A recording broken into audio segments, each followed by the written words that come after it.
श्रीमद् भागवत सप्तम स्कंद। नारायण नमस्कृत्यं नरचैव नरोत्तमं देवीं सरस्वतीं व्यासं ततो जयमुदीरयेत्। मूकं पंगुलंघयते गिरिं यत्कृपातमं वन्दे परमानन्दमाधवं। प्रथम अध्याय। एबे हो सुन नृपमि हरिचरित सुधाबाणी।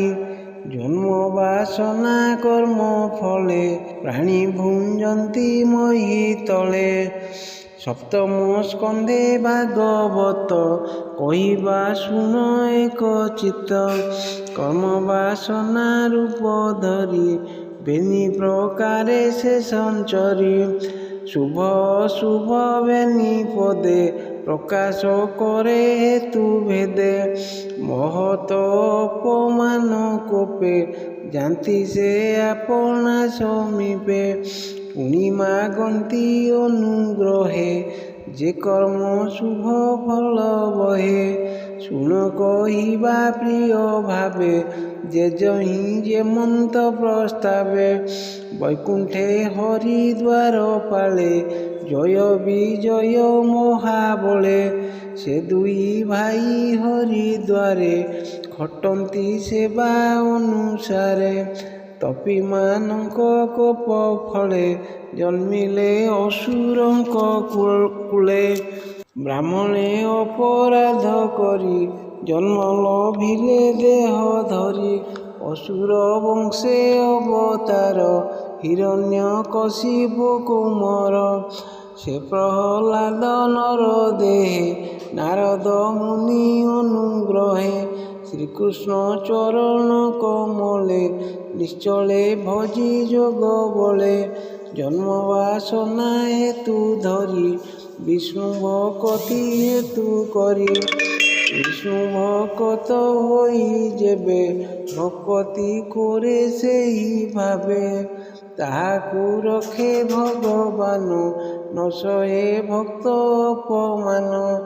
जय विजय बेनी भाई असुर कूले जन्म होई। हरिंकी अपराध कले तृतीय जन्मे निस्तरिले। एणु पंडित प्राणी माने मागंती अनुग्रह ध्याने। यत्न करिण निरंतरे आत्मा को आपणे उद्धारे। ए भाव मुनिगण चिंती भवसागरु तरी जानती। ए आदि ग्रंथे तोते कही शुण परीक्ष मन देई। असुर कूले देह बही जय विजय बेनी भाई। विष्णु बैरी निरंतरे स्वभावे असुर व्यवहारे। ताहांक कूले प्रहलाद हरि भक्त मध्ये भेद। ए पिता पुत्र मध्य गते गुण वासना अनुमते। महांत कोप अनुग्रहे वासना भेद ए संशये। वासना बले कर्म जात हरई प्राणींकर चित्त। ए पंच प्रस्ताव कारण धर्म नियम कथा शुण। प्रथम अध्याय रे प्रस्ताव कहिबा पिता पुत्र भाव। हिरण्यकशिप कुमार विष्णु भक्त मध्ये बर। ब्राह्मण सापे बेनी भाई असुर रूपे जन्म होई। इंद्रर अर्थे भगवान असुर करिबे निधन। एणु कश्यप गृह नारी से दीति मने कोप करी। पुत्रंक मरण विश्वासे दीर्घात रवे दश दिशे।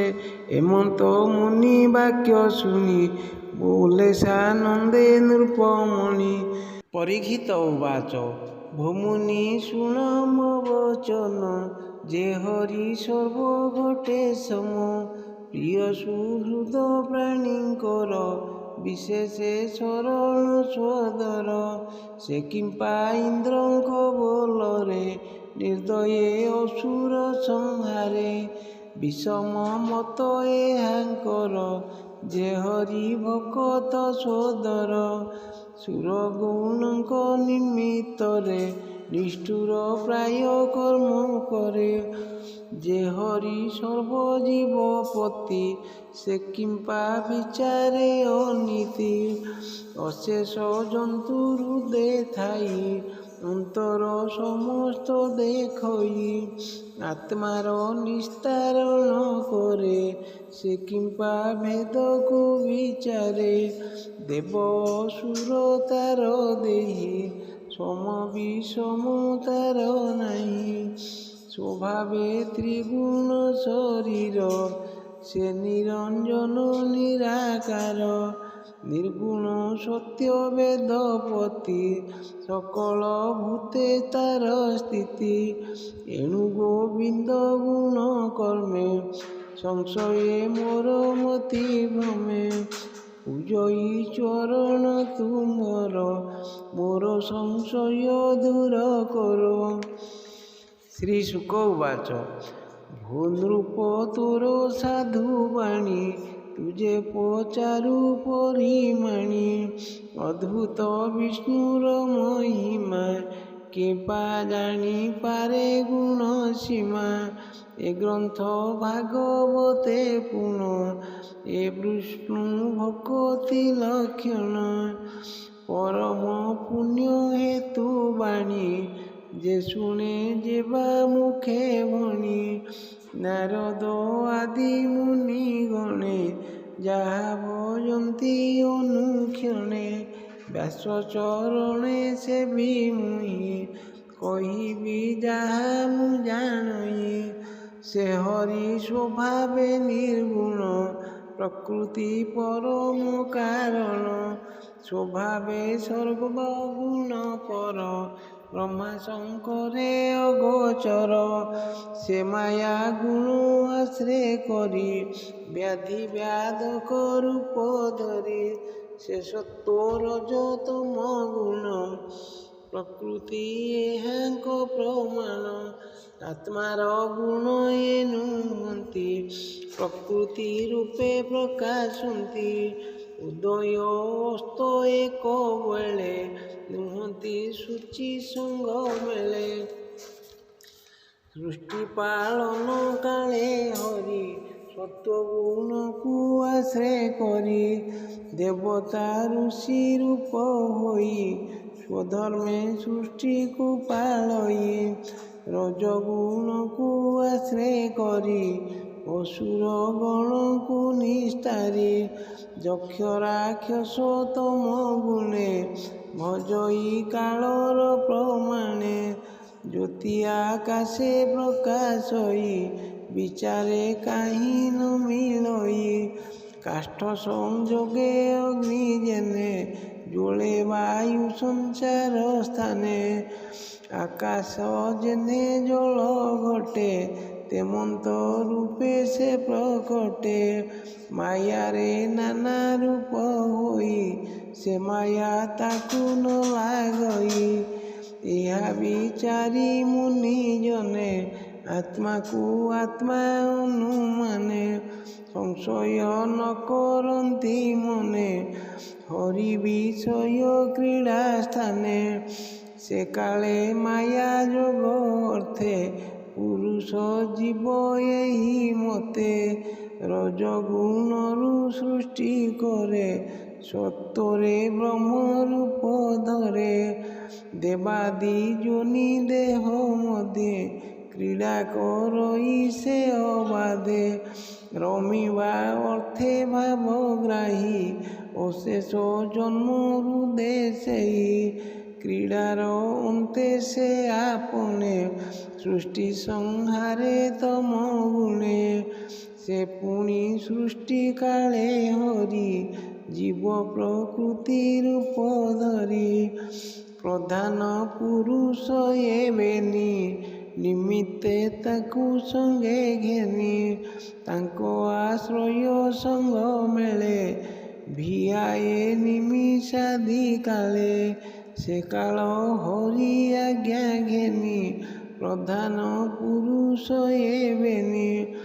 ଉଭୟ ମତେ ନାନା ଗୁଣ ସୃଜଇ ସଂସାର କାରଣ।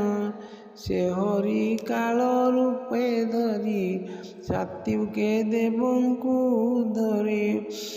ଦେବଙ୍କ ପ୍ରିୟ କର୍ମ କରେ ଅସୁର କୂଳକୁ ସଂହାରେ। ଏଣୁ ସେ ପ୍ରଭୁ ଭଗବାନ ନିର୍ଲୋଭ ପ୍ରଭୁ ଉପାଦାନ। ରଜତାମସ ଗୁଣ ଯେତେ ତାଙ୍କୁ ସଂହାରେ ଅବିରତେ। ଏବେ ହୋ ଶୁଣ ନରନାଥ ବିଷ୍ଣୁ ଚରିତ ଭାଗବତ। ତାହାଙ୍କ ମହିମା ବିଶେଷ ଶୁଣ କହିବା ଇତିହାସ। ରାଜସୁ ଯଜ୍ଞ ସଭା ଅନ୍ତେ ଧର୍ମନନ୍ଦନର ଅଗ୍ରତେ। ନାରଦ ମୁନି ଯାହା କହି ସେ ସଭା ମଧ୍ୟେ ପାଞ୍ଚ ଭାଇ। ଦେବକୀ ନନ୍ଦନର ତୁଲେ ରାଜମୁନିଙ୍କୁ ପଚାରିଲେ। ସେ ସଭା ମଧ୍ୟେ ଧର୍ମବଳା ନୟନେ ଅଦ୍ଭୁତ ଦେଖିଲା। ଶିଶୁପାଳର ପଞ୍ଚ ପ୍ରାଣ ଗୋବିନ୍ଦେ ପଶିଲା ଶରଣ। ସଭାଜନଙ୍କ ଦୃଷ୍ଟି ଆଗେ ଯେନେ ବିଜୁଳି କଳା ମେଘେ। ଯୁଧିଷ୍ଠିର ଉବାଚ ଭୋମୁନି ଦୁର୍ଲଭ ଏ କଥା ଶୁଣି ମୋ ମନେ ଗୁରୁ ବ୍ୟଥା। ଅଷ୍ଟାଙ୍ଗ ଯୋଗେ ମୁନିଗଣ ଚିନ୍ତନ୍ତି ଯାହାଙ୍କ ଚରଣ। ଏକାନ୍ତେ ଭକ୍ତି ଯୋଗେ ଚିନ୍ତି ଯା ରୂପ କେହି ନ ଦେଖନ୍ତି। ଦେବଦାନବେ ଅଗୋଚର ଯେ ବ୍ରହ୍ମା ନିତ୍ୟ ନିରାକାର। ଏ ଦମ ଘୋଷେର କୁମର ସ୍ୱଭାବେ ଦୁଷ୍ଟ ଦୁରାଚାର। କୃଷ୍ଣେ ଅନେକ ନିନ୍ଦା କଲା ସେ କିମ୍ବା କୃଷ୍ଣଙ୍କୁ ପାଇଲା। ଏ ସଭା ଲୋକ ମଧ୍ୟେ ମୁହିଁ ତୁମ୍ଭର ଛାମୁରେ ପୁଛଇ। କହ ହେ କେବଳ କାରଣ ସକଳେ ଶୁଣନ୍ତୁ ପ୍ରମାଣ। ବିଷ୍ଣୁଙ୍କୁ ଦୁଷ୍ଟ ଜନ ମେଳେ ଯେବା ନିନ୍ଦନ୍ତି ଜ୍ଞାନ ବଳେ। ସେ ପ୍ରାଣୀ ନରକେ ପଡ଼ନ୍ତି ମୋହାନ୍ତେ ଏମନ୍ତ କହନ୍ତି। ସେ ଦମ ଘୋଷ ସୁତ ବାଣୀ ସବାରେ ଦନ୍ତ ବକ୍ର ଶୁଣି।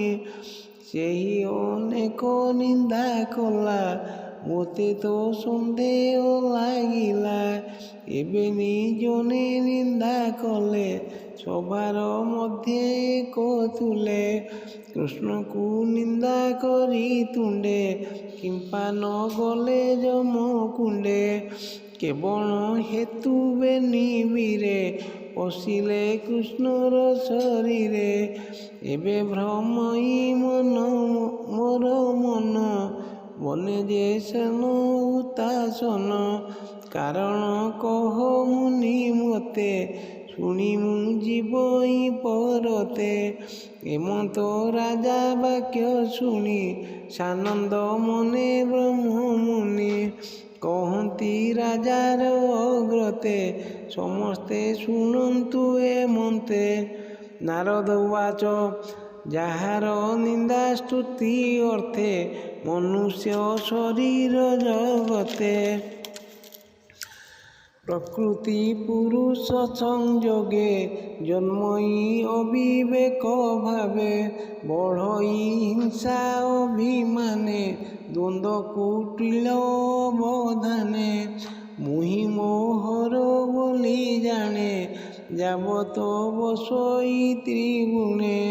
ମନୁଷ୍ୟ ସ୍ୱଭାବ ଏମନ୍ତେ ସଂସାର ମଧ୍ୟେ ଛନ୍ତି ଯେତେ। ଆତ୍ମାଭିମାନେ ଦେହ ବହି ଲୁବୁଧେ ପ୍ରାଣୀ ବଧ ହୋଇ। ସେ ପୁଣି କୈବଲ୍ୟ ଆସ୍ଥାନେ ନ ଖଟେ ଆତ୍ମା ଅନୁମାନେ। ହରି ବିଷୟେ କଲେ ଯେତେ କୈବଲ୍ୟ ଲୋଭେ ପ୍ରାଣୀ ଅନ୍ତେ। କେ ଭଜେ ରିପୁ ଅନୁବନ୍ଧେ କେହ ବା ମିତ୍ର ଭାବ ସାଧେ, କେହ ବା ଭୋଜେ ତାକୁ ଡରେ, କେହ ବା ପ୍ରିୟ ଭାବ କରେ, କେହ ବା ସ୍ନେହ ଚିତ୍ତ ଧରି, କେହ ବା ରୂପ ଚିନ୍ତା କରି। ସେ ସର୍ବଜନେ ଅନ୍ତକାଳେ ପଶନ୍ତି ଚରଣ କମଳେ। ନିତ୍ୟ ବୈରୀ ଭାବେ ଚିନ୍ତି ହରିଙ୍କି ଏମନ୍ତ ଭଜନ୍ତି। ନିଶ୍ଚଳ ଯୋଗ ଚିତ୍ତେ ଧ୍ୟାଇ ଯୋଗୀଏ ଲଭିବାର ପାଇ। ଏ ଭାବ ମୋର ନିତ୍ୟ ମନେ ଏବେ ହୋ ଶୁଣ ସାବଧାନେ। ଭ୍ରମର କୀଟ କୀଟ ମାରେ ଦେଇ ସ୍ଥାପଇ ନିଜ ଘରେ। ସେ କୀଟ ପ୍ରାଣ ଯିବା କାଳେ ଭ୍ରମର ଦେଖୁଥାଇ ଡଳେ। ଭ୍ରମର ଯୋଗେ ଭୟେ ମୋର ତାର ଭ୍ରମର ଯୋଗେ ଭୟେ ମୋର ତାର ସ୍ୱରୂପ ଅନ୍ତେ ଧରେ। ଏମନ୍ତ କୃଷ୍ଣର ବିଷୟେ ମାୟା ମନୁଷ୍ୟ ନିଜ କାୟେ। ବୈରୀ ପୁଣେ ତାକୁ ଭଜି ନିର୍ମଳ ହୃଦୟେ ନିମଜି। ଏ ଘେନି ମନ କ୍ରୋଧ ଭୟେ ଯେବା ଭଜନ୍ତି ମିତ୍ର ସ୍ନେହେ। କୃଷ୍ଣ ବିଷୟେ ଚିତ୍ତ ଦେଇ ଅନେକ ଗଲେ ମୋକ୍ଷ ହୋଇ। ଗୋପନଗରେ ଗୋପୀ ଯେତେ ବିଷ୍ଣୁଙ୍କୁ ଭଜି କାମ ଚିତ୍ତେ। କଂସ ଯେ ନିତ୍ୟ ଭୟ କଲା ଅନ୍ତେ ସେ ଗୋବିନ୍ଦେ ପଶିଲା। କ୍ଷତ୍ରିୟ ଶିଶୁପାଳ ଆଦି କୃଷ୍ଣ ବିଷୟେ ହୋଇ ବାଦି। ସମ୍ବନ୍ଧେ କୃଷ୍ଣ ବଂଶ ଯେତେ ଭଜନ୍ତି ଭାତୃ ସ୍ନେହ ଚିତ୍ତେ। ମୁଁ ତାର ଚରଣ କମଳେ ଭକତି କରଇ ନିଶ୍ଚଳେ। ପୂର୍ବେ ବେନି ସତ୍ୟ ଯୁଗେ ନିତ୍ୟ ଭଜିଲେ ଶତ୍ରୁ ଭାବେ। ଏଣୁ ହରିଙ୍କି ନାନା ମତେ ଯେ ଭଜି ପାରେ ଦୃଢ଼ ଚିତ୍ତେ। ନିର୍ଭୟେ ଗୋବିନ୍ଦେ ପଶନ୍ତି ଜନ୍ମ ମରଣୁ ନିସ୍ତରନ୍ତି। ଯେ ଦମ ଘୋଷର କାମିନୀ ତୋହର ମାତାର ଭଗିନୀ। ତାର ଉଦରୁ ବେନି ବାଳ ଏ ଦନ୍ତ ବକ୍ର ଶିଶୁପାଳ। ପୂର୍ବେ ଏ ହରିଦ୍ୱାରେ ଥିଲେ ବ୍ରାହ୍ମଣେ ଅପରାଧ କଲେ। ଏବେନି ଭାଇ ସହୋଦର ବିଷ୍ଣୁ ସେବକ ମଧ୍ୟେବର। ମହାନ୍ତ ଅପରାଧ ଫଳେ ଜନ୍ମିଲେ ଅସୁରଙ୍କ କୂଳେ। ବ୍ରାହ୍ମଣେ ଅପରାଧ କଲେ ବ୍ରହ୍ମରୁ ସିଏ ଶାପ ଦେଲେ। ଏ ଜନ୍ମେ ମନୁଷ୍ୟ ଶରୀରେ ପୁଣି ମିଳିଲେ ହରିଦ୍ୱାରେ। ଯୁଧିଷ୍ଠିର ଉବାଚ ଯେ ହରି ନାମ ଉଚ୍ଚାରନ୍ତି ସର୍ବ ସଙ୍କଟୁ ସେ ତରନ୍ତି। ଯେ ହରିଦ୍ୱାର ପାଳ ପଣେ ପାଦେ ସେବନ୍ତି ଅନୁକ୍ଷଣେ। ତାହାଙ୍କୁ କେବା ଶାପ ଦେଲା ମୋତେ ତା ସନ୍ଦେହ ଲାଗିଲା। ଯେ ବୈକୁଣ୍ଠପୁରେ ଥାନ୍ତି ସେ ତ ସଂସାରେ ନ ପଡ଼ନ୍ତି। ଦେହ ସମ୍ଭବ ଯହିଁ ନାହିଁ ସେ କିମ୍ବା ବହେ ନର ଦେହି। ନିତ୍ୟ ହୋଇଲେ ଦୁରାଚାର ଏଣୁ ସଂଶୟ ଜାତ ମୋର। ଭୂମୁନି ବନ୍ଦେ ତୋ ଚରଣ କହ ଏ କେବଳ କାରଣ। ନାରଦ ଉବାଚ ଶୁଣ ରାଜନ ସାବଧାନେ ଯେ କଥା ବିଷ୍ଣୁର ଭୁବନେ। ବ୍ରହ୍ମାର ପୁତ୍ରେ ବେଦବାଦୀ ସନକ ସନାତନ ଆଦି। ସେ ଚାରି ଭାଇ ଏକ ଦିନେ ଭ୍ରମନ୍ତି ଏ ତିନି ଭୁବନେ। ପୁଣି ସେ ଅନ୍ତରୀକ୍ଷେ ଗଲେ ବିଷ୍ଣୁର ଭୁବନେ ମିଳିଲେ। ପ୍ରବେଶ ହୋଇ ଦ୍ୱାର ଦେଶେ ବିଷ୍ଣୁର ଦର୍ଶନ ଲାଳସେ।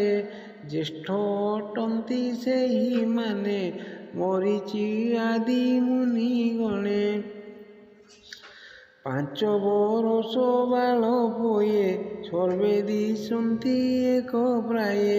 ବାଳ ସ୍ୱଭାବେ ଦିଗମ୍ବର ସ୍ୱଭାବେ ବ୍ରହ୍ମାଙ୍କ କୁମର। ସନକ ଆଦି ମୁନି ଗଣେ ସେବନ୍ତି ବିଷ୍ଣୁଙ୍କ ଚରଣେ। ତାଙ୍କୁ ବାଳକ ପ୍ରାୟ ଚାହିଁ ଜୟ ବିଜୟ ବେନି ଭାଇ। ବାଳକ ଦେଖି ଦ୍ୱାର ପାଳେ ନିଷେଧ କଲେ ତାଙ୍କୁ ବଳେ। ତାଙ୍କ ମନ ହରି ପାଦେ ଦ୍ୱାରପାଳଙ୍କ ମୁଖ ଚାହିଁ କୋପେ ବୋଲନ୍ତି ଚାରି ଭାଇ। ତୁମ୍ଭେ ତ ଦୁଷ୍ଟ ବେନି ଭାଇ ଏପୁରେ ନଥିବା ଯୋଗାଇ। ଏପୁର ବୈକୁଣ୍ଠ ଧାମ ପଶି ନ ପାରେ ରଜତମ। ଏଥେ ନ ଥାଅ ଭାଇ ବେନି ମର୍ତ୍ତ୍ୟ ଜନ୍ମିବ ଦେହ ଘେନି। ଅତି ପାପିଷ୍ଠ ତୁମ୍ଭ ଦେହ ଅସୁର ଘରେ ଜନ୍ମ ହୁଅ। ଏମନ୍ତ ବିପ୍ର ଶାପ ପାଇ ପୁରୁ ଖସିଲେ ବେନି ଭାଇ। ଊର୍ଦ୍ଧ୍ୱ ଚରଣ ଅଧୋମୁଖ ତକ୍ଷଣେ ଦେଖି ତାଙ୍କ ଦୁଃଖ। ଦୟା ବସିଲା ତାଙ୍କ ଦେହି ସ୍ନେହ ବୋଲନ୍ତି ଚାରି ଭାଇ। ଅସୁର ହୋଇ ବେନି ଜନ୍ମ ନିତ୍ୟ କରିବ ଦୁଷ୍ଟ କର୍ମ। ତୃତୀୟ ଜନ୍ମେ ଜାତ ହୋଇ ସାପୁ ତରିବ ବେନି ଭାଇ। ବିଷ୍ଣୁଙ୍କୁ ଚିନ୍ତି ଅପରାଧ ପୁଣି ଲଭିବ ବିଷ୍ଣୁ ପାଦ। ପ୍ରଥମେ କଶ୍ୟପଙ୍କ ଘରେ ବେନି ଏ ଦିତିର ଗର୍ଭରେ। ଜନ୍ମିଲେ ହିରଣ୍ୟକଶିପୁ ହିରଣ୍ୟାକ୍ଷ ଯେ ମହାବପୁ। ଦେବଦାନବ ତାଙ୍କ ପାଦେ ଖଟନ୍ତି ଅପରାଧୀ ଭାବେ। ହିରଣ୍ୟାକ୍ଷର ଗର୍ଭ ଭରେ ମହି କମ୍ପଇ ଥରହରେ। ସେ କଷ୍ଟ ହରି ନ ସହିଲେ ଶୂକର ରୂପକୁ ଧଇଲେ। ଧରଣୀ ଉଦ୍ଧାରଣ ପାଇଁ ବରୁଣପୁରେ ହେଲେ ଯାଇ। ସେ ଦୁଷ୍ଟ ହିରଣ୍ୟାକ୍ଷ ବୀର ଅସୀମ ବଳ ଅଟେ ଯାର। ବରାହ ରୂପ ଦେଖି କୋପେ ମିଳିଲେ ଗୋବିନ୍ଦ ସମୀପେ। ଅନେକ ଗଦା ଯୁଦ୍ଧ କଲା ସପଦେ ଭୁବନ କମ୍ପିଲା। ବିଷ୍ଣୁର ଗଦାଘାତ ବଳେ ପ୍ରାଣ ଛାଡ଼ିଲା ରସାତଳେ।